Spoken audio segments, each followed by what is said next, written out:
Mr. Birdie, members of the board, we do have several items for board discussion this evening. Mr. Penny will be discussing several negotiated agreements to start us off. Those agreements have been made with our employees as well as a memorandum of understanding. At this time, I will turn it over to Mr. Penny. Thank you, Mr. Smith. Mr. Birdie, members of the board, as Mr. Smith said, have multiple items this evening. The first three items are personnel related.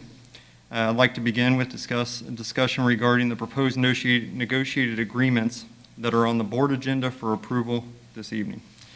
I would like to first of all recognize the administrators that were on the negotiations team for all the countless hours and efforts contributed in negotiations or negotiating these agreements. The team included John Clemens, Nancy Lane, Katie Myers, Jill Collins, Sue Hollinsworth, Bill Westerbeck, Jamie Bertkey, and Jeff Madden. Planning for negotiations truly begins the moment the prior contract's approved. So during a three-year window, this one was a 3-year contract. Truly, once that approval takes place, you begin looking at what the needs will be for that next negotiation. We planned on officially beginning negotiating sessions with OPSI in early spring this year. But due to COVID-19, we had to delay the start. This was due to challenges with social distancing and everyone feeling comfortable with meeting in the same place and trying to work through that. We ended up agreeing to negotiate virtually, which none of us had ever done before on the administrative side. This obviously created some logistics and communication challenges at times, but we are proud to be here tonight to highlight changes within the contract and have them approved later this evening. So included in your packet this evening, you'll find two documents. I would like you to reference the OPSI 205-378-568 document first. We have two bargaining units. 3 of the local unions, 205, 378, and 568, are included within this bargaining unit. And then my next item for discussion will be the 727, which is the head custodians and head cooks. So in regards to the 205, 378, and 568 document, I have some highlighted items I'd like to go over with you. And then there's details about the overall changes within the contract. The first thing that I'd like to talk about is the economic provisions or the changes that happened per this contract, if approved this evening. There will be an increase of 2.5% for support staff members each of the 3 years of this agreement. We're looking at 25 cents for each step, plus then percentage increase above for chauffeurs. So chauffeurs are the drivers. You have drivers that drive the regular size buses, and then for special ed routes, you have chauffeurs. So this would be for the chauffeur schedule. Add step 25 to all wage schedules at 40 cents above step 23. Update field trip rates by 2.5% increase. That coincides with the 2.5% increase per year and is typical of what we've done with those rates within the contract for field trips for bus drivers. And then this would be retroactive back to July 1st. There's 5 different highlighted areas I'd like to discuss this evening that in regards to changes. There was a lot of win-win on both sides with these negotiations. First, I'd like to start with Article 3B, which is recognition. Ultimately, there will be a new classification within employees. Like, for instance, you have educational assistants, bus drivers, so forth. There will be a new one called educational support assistants. And currently, up to this point, these people were hired as subs, as Title I aides, or Title I staff. Based on multiple reasons and the fact that perpetually every year we have these people come in, it was necessary for them to become part of this agreement. And I will be bringing an item for discussion to our next meeting to discuss this educational support assistant position further. I will say at this point, that having this as part of the classification, as part of the union, hiring them on, we don't intend on this costing us more money as a district. Ultimately, the funds that were in place or are in place will end up taking care of these positions. It's just we can't hire them as subs anymore. So I kind of went into depth about that, but I will have it as an item for discussion on the next agenda. Leaves of absence. So we negotiated that anytime an employee takes sick leave, that they will do their best to request it with incremental time instead of taking a full day, for instance, for a doctor's appointment unless it's completely necessary. So that keeps them in the classroom. It's beneficial to the overall membership employees also because that way the support is there, the staff members are there, there's not extra burden on other staff members to fill in when a staff member's missing. So something very similar, maybe even close to identical, was put into place this year in the FCTA contract that was negotiated.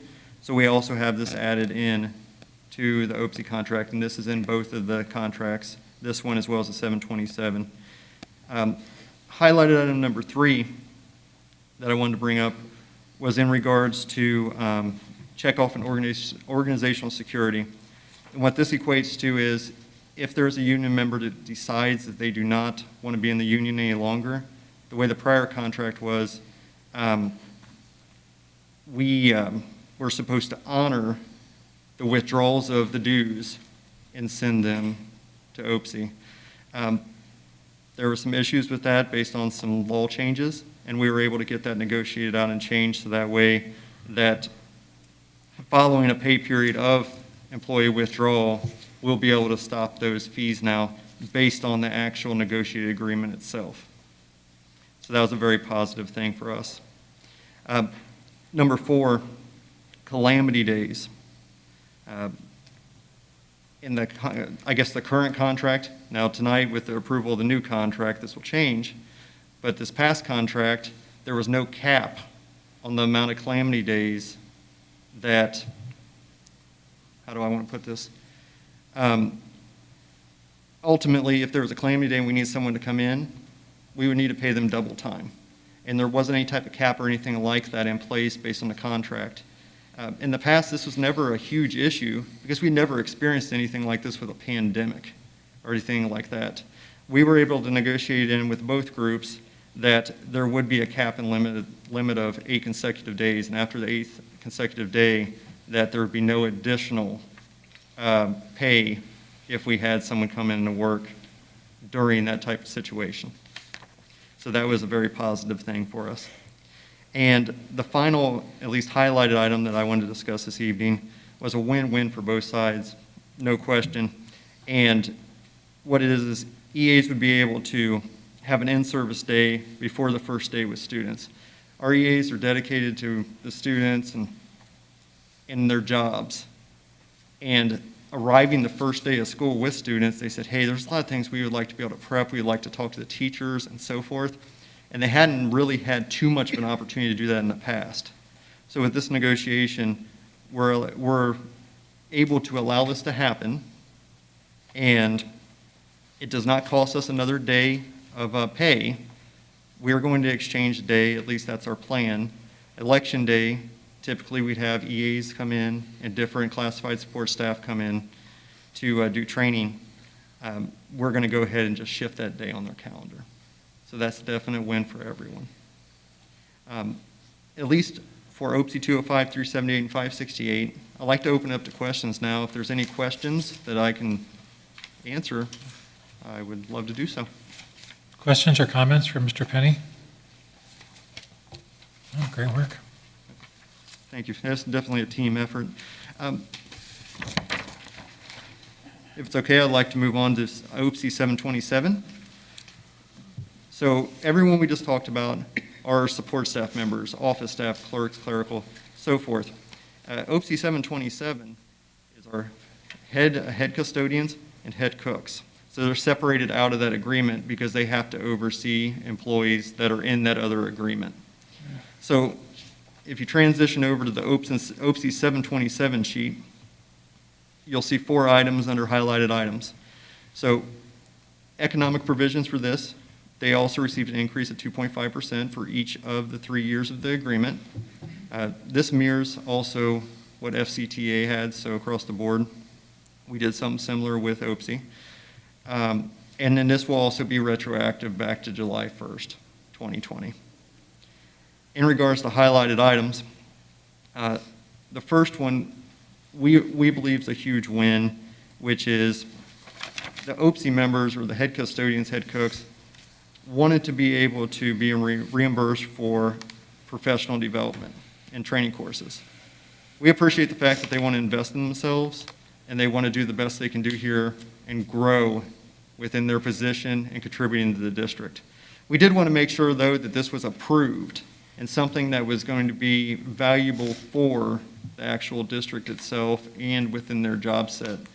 So we were able to negotiate with them on this. They were very pleased about this being added to the contract, but then it also, like I said, allows us to have the final say of approval. So very positive thing on both sides. Number 2, we just talked about in the other document, which is we're requesting employees to use incremental time when taking leaves for doctor's appointments and so forth, as much as possible. We understand sometimes that isn't possible, but we just want them to be mindful of that and have it at least in writing in front of them, puts it out there, and then we can monitor that if need be. Number 3, very similar to the last document, the checkoff and security. This has to do with the if someone drops and decides not to be in a union anymore, like I was saying, they will not, in the past, the contract said that we'd have to keep withdrawing dues until a certain window. Based on what we were able to negotiate, at this point, the following pay after they drop out or decide not to be in the union any longer, we can stop withdrawing those fees. And that complies with Janice and the stance regarding that. And then number 4 is calamity days, and it's identical to the other contract when I went through and talked about the pandemic and so forth. And if we were on calamity days, after the 8th consecutive day, then there's no entitlement to double time or additional pay, we'll call it. We kind of changed the word into additional pay, and if we need them to come into work, we'll need them to come into work. So at this point, I would like to open up for discussion. I'll try to answer any questions that you have. Any questions for Mr. Penny on that agreement? Okay, thank you. Okay. My third item actually corresponds and goes directly with OPSI 205, 378, 568, and it is terms and conditions to go along with approval of this. As part of our tentative agreement with OPSI, they agreed that a memorandum of understanding would be agreed to by OPSI that during this time, during COVID-19, that we would be able to apply alternative assignments for staff members. And in return, we would not do any type of reduction in force through the end of December. Now, this is something that obviously will benefit both sides. As of right now, we're on a hybrid. So on Wednesdays, we still have support staff members that have tasks to do, even though we're on the hybrid and we're off on Wednesdays. As I was saying, there's parochial schools, things like that, and we have bus drivers driving them, so they still have things to do in regards to their jobs. But what it also allows us to do is it allows us to have someone that, let's say, is a bus driver, is just an example, and be able to use them in another classification. Maybe we need them to go over and support the custodial staff with high-touch areas, wiping down desks, things along those lines. We have a long list of different things that we have ideas on that aren't things that are extreme tasks, and we want to be aware of the employee's fitness to be able to actually carry out a job. But there's a lot of things that either can support the educational environment as teachers are working, or different things that need to be done, copies. I mean, there's a whole list of things we've thought about and things that maybe come out after this, that we, as we get into this more, we see there's needs. But Anyway, I've received verbal approval from the Opie Field representative, John Horn, that they are in agreement with this, and I talked to him today about that. And like I said, this MOU will allow us the flexibility we need to be able to use these employees and allow them to benefit the district and support the calls also during COVID-19. So, is there any questions regarding my third item? Any questions on the MOU? Okay, thank you. Okay, my fourth item, I'm going to switch gears a little bit here. Last meeting, I'm sure everyone remembers we had a discussion regarding HVAC. Well, I'm back for an update regarding the HVAC air assessment. So just a review of a few items at the last meeting. A few of the possibilities or options we were looking at for the HVAC air assessment or air quality potential improvements would be bipolar ionization, and that's for air purification. Then also we were looking at adjusting HVAC systems to increase ventilation. And we were able, actually before last meeting, to have assessment, make sure all of our, at least where the samples were taking air quality-wise in the buildings, make sure the air was adequate. And the air was adequate. As mentioned last meeting, there was a few areas where there was slight elevation at a few levels. We've done the appropriate, or at least suggested, increases of air ventilation in those areas through those HVAC units. So the air was always adequate in that area, but by bringing that extra air in, we should be good to go there. But we're continuing to talk about what we can do, or if we want to move forward with any type of additional things, at least for a short time or long term, depending on what the decision is, to further make improvements. So I reviewed the two suggestions from last time. So tonight I brought two additional options regarding increasing or regarding HVAC, and one potential option just for individuals outside of HVAC. So the first one is UVC disinfection, and this would involve putting ultraviolet units in place for air disinfection. We already have some of these units actually in our buildings, in our brand new buildings, and that's where the external air comes into the building. That's for Compass, Central, and Freshman as this part of the building project. I did receive a quote and checked into this, and the quote came in at $815,000 for the installation of these units across the district. But what I did, so it would be apples to apples based on the company that came out and did the assessment. I did receive that number from the same company that gave the assessment regarding the bipolar ionization, as well as the adjusting HVAC system, or not, I'm sorry, I read it out there, as well as adjusting the ventilation and controls within the actual systems. The reason I wanted to do apples to apples is just because having a company come in and do a full assessment on the amount of square footage we have is quite a daunting task to get a company in to do it. And then also, I didn't want there to be any type of discrepancy. Apples to apples is the best way I could see doing it. I'm going to move on to the next section here, and I'll definitely, at any time if you have a question, please stop me, and that would be no problem. But I'll go ahead and move on, and at the end, you can ask any questions you would like. MERV 13 filters. I talked about this last time as well as HEPA, and based on, I guess at the last meeting I provided the feedback we received from multiple mechanical contractors regarding our HVAC equipment, and the MERV 13 filters would not be appropriate for our equipment because it was designed to handle the pressure drop. They were not designed to handle the pressure drop that would go along with these type of filters. That was based on just the overall design and their perception and experience as mechanical contractors with these units. Since the last meeting and looking into UVC, I went ahead and I decided to have someone else come out that specialized more in filters, and also I wanted to make sure that we got some readings as far as what the pressure drop would look like. After thinking about it more, I just wanted to make sure we had the best solution possible. We unturned every stone we possibly could because this is a big deal, and we need to make sure it's the best solution we can possibly have.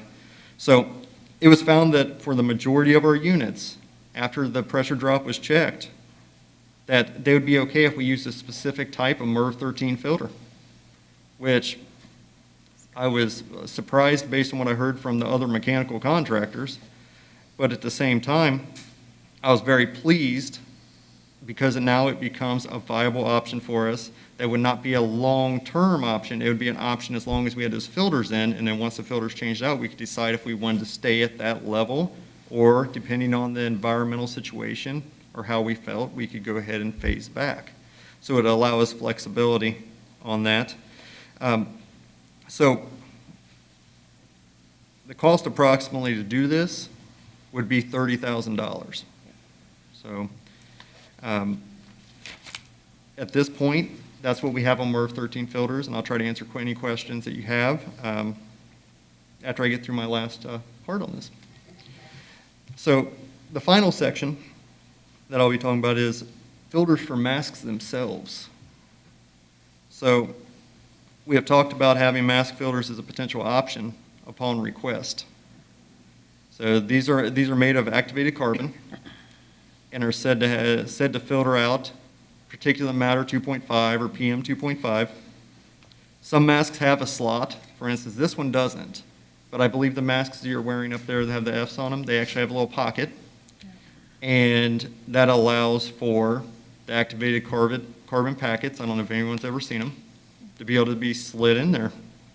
This is a disposable option though, so it's a consumable. And it would have to be replenished. So, like I said earlier, we wanted to make sure that we unturned every stone and we took our best swipe at every option we could look at with this. And this is a possible option if we were looking for a more aggressive solution. So we have the HVAC and then we have these other options. Whether we decide to offer this as a potential option as far as the mask filters, or if someone hears this or decides on their own that they may want to do that, it's just good to get the communication out there that it's a possibility to people so they have choices. And that is all I have for this evening. I'd love to open it up for questions and discussion. Comments, questions from the board? Yes, I have some comments, and I'm so glad that you followed through with that because the MERV 13 is a good level that actually targets that PM 2.5 level. So to me, it makes sense. If we can actually support the pressure drop in various buildings, it really makes sense to do that because that was something that, it was an easier solution because it's one of those things where you're just changing out filters. Mm-hmm. And if your system can handle it, that's definitely the cheaper way to go. I know Butler Tech is at MERV 13. Mm-hmm. And there are probably some buildings that are going to be able to go a little bit higher, but MERV 13 is pretty good. And I would love to see us achieve that level where we can, because between 30,000 and 815,000 for the UVC units, it's quite an impact. And it would be something that would give us flexibility. We wouldn't necessarily have to maintain that system because over time, that's going to be a bit on the mechanicals over time if we were to maintain it for 10 years or whatever. And I don't think we're going to need to do that. So I think that's great. You were talking about the filter, and I can definitely tell you, now I wear an N95, and I'll follow up with the mask on the outside as well, just to kind of preserve the N95.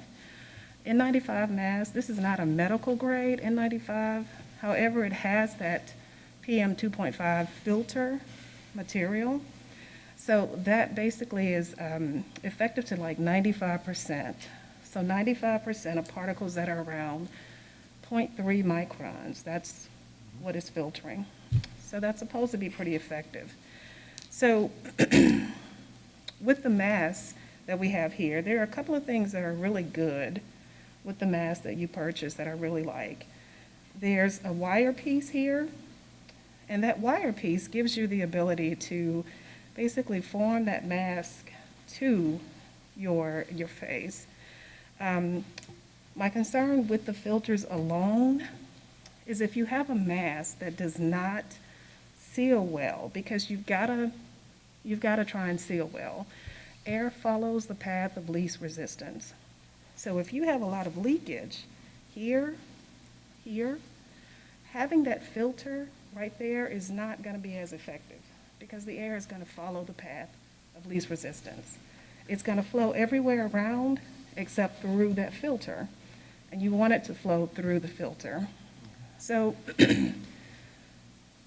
what I'd like to see possibly, something for the board to possibly consider, is just putting together some information for parents, because not all masks are the same. And if we go to the expense of providing the filters, but we don't have masks that also kind of protect, because you can see this is formed. So this fits pretty tight around here. So I don't get any, so when I breathe, you can see that this is going in and out here. So the air is coming through the filter as opposed to here and here and here. So that's the critical part, because the mask can go beyond just being protective for the other person to being protective to both. If you can get adequate filtration, and if you can limit the airflow, air escapes in those areas. And if you can do those things, I really think we'd have a really good shot at meeting our goals. But I think we need education for the public, for our parents. If they're going to have access to those, high-quality filters, maybe it's a good idea to invest in a good mask that is going to, give you the sealing in addition to that. And with those things in combination, I think we'd have a good shot. Maybe more so than a lot of other districts that aren't taking the time that you're putting into it. The administrators are investing into it. So I'm very excited about that. It's definitely difficult, because you're still going to have some people who are not so convinced. But it's really simple. I mean, even with this mask, I have my own filter.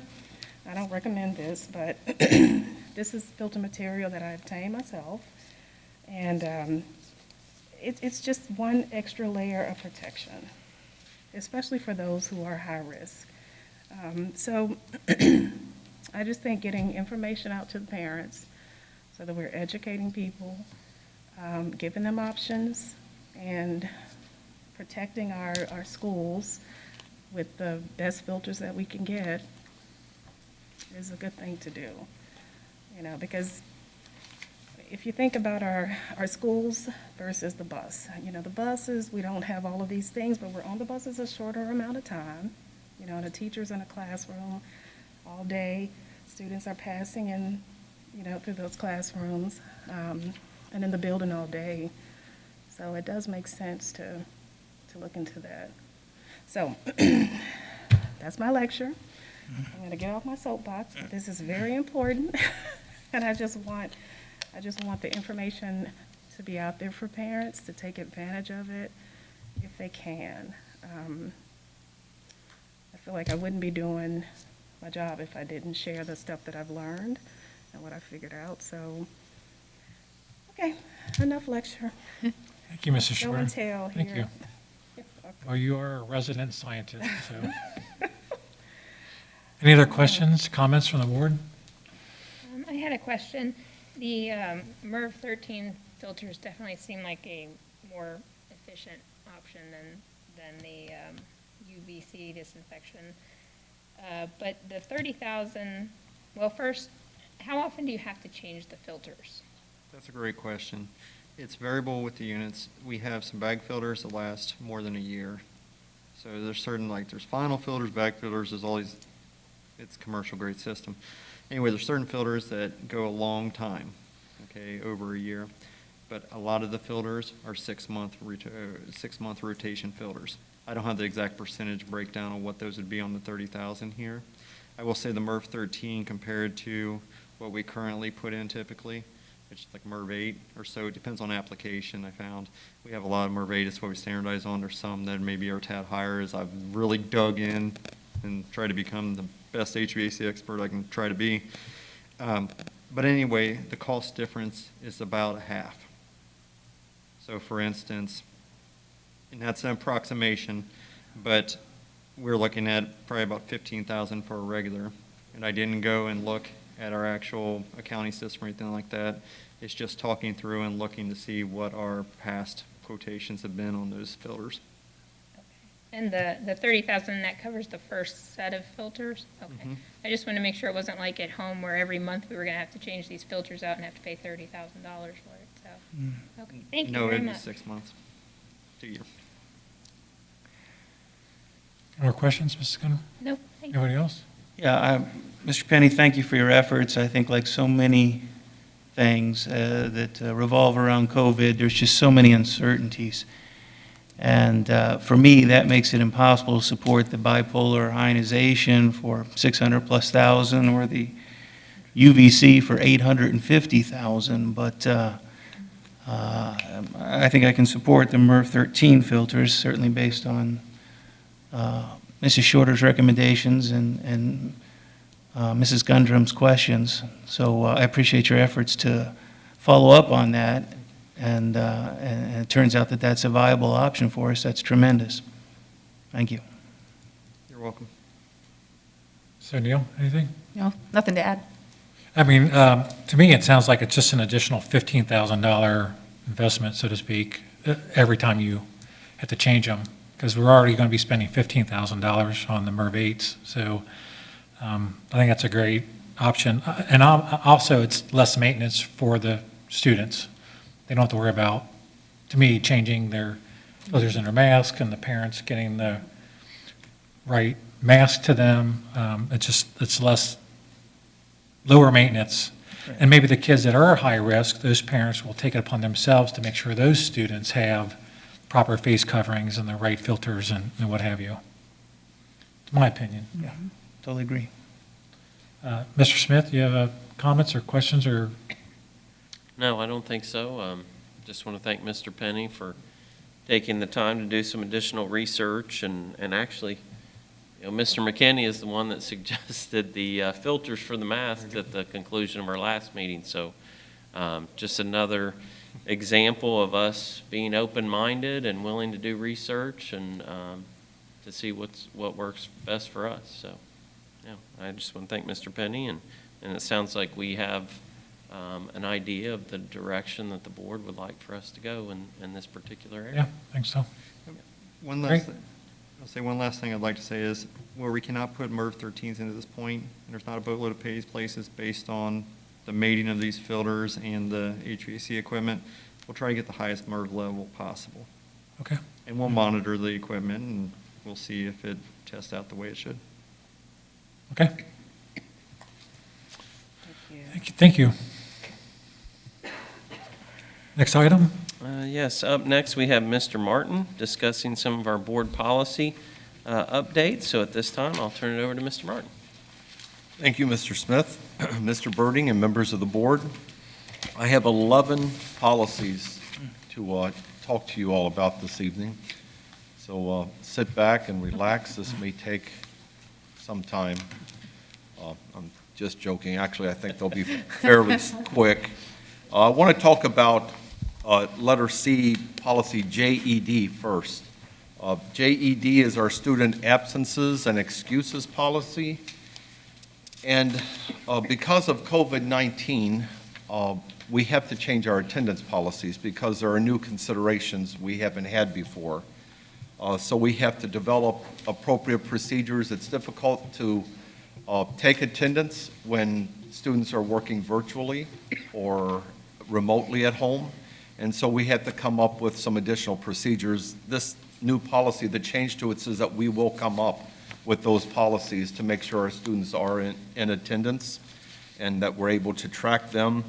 Also, we had a change because we didn't want to penalize students for absences related to COVID-19.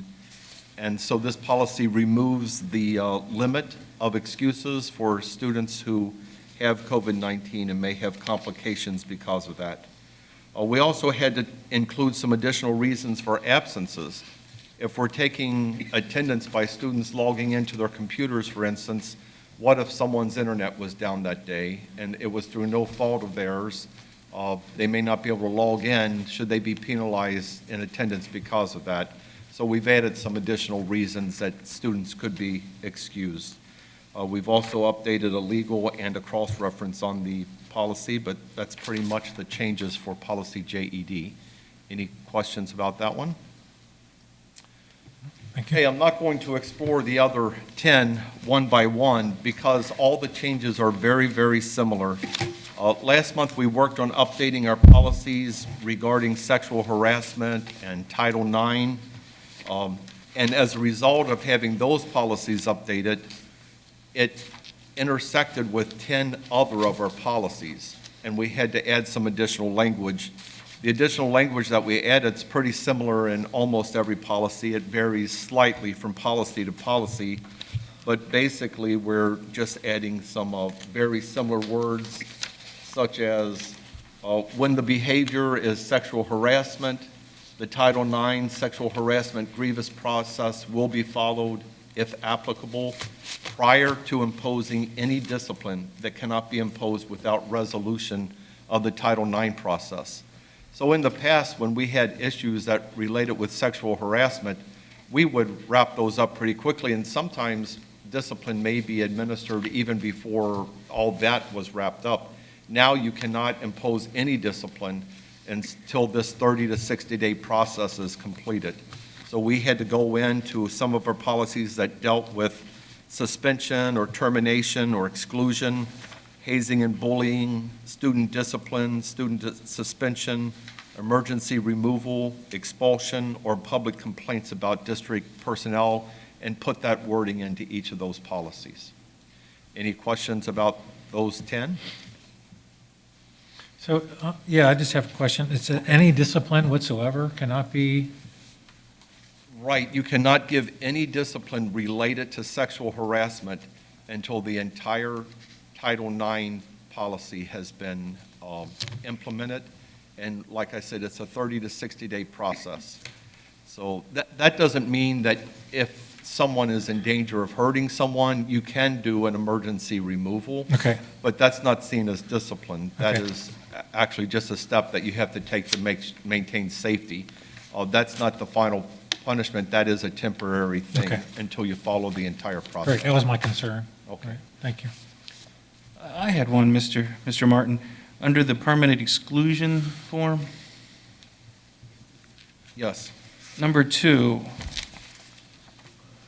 rather than read all of them, I'll simply read the part that concerns me. At the very end, it says, if the victim is a district employee. It does not, to me, that doesn't address if the victim were a student as well, would not apply? Is that referenced elsewhere? Okay, which page are you on? The first page, number 2. JEGA. Number 2, under, these are grounds or school function. And number 2 talks about what might bring about permanent exclusion, and then it further classifies it as if this is a victim of this, if the victim is a district employee. So if any of these things happen to another student, how is that anticipated or addressed? That's a great question. I hadn't really given that. That wasn't what was changing, so I didn't Right. really consider And it that. may well be addressed elsewhere, but it just doesn't read right to me. It doesn't feel correct in that sentence anyway.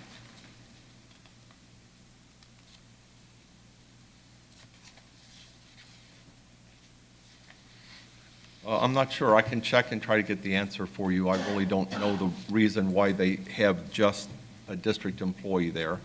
So let me check on that before we, or I can check with it. If we want to pass them tonight, I can check on it, give you a reason, and then if we need to amend it in the future, we Yeah, can. okay, that'd be fine, sure. That way, we have this emergency wording in there. Yes, yes. Any other questions?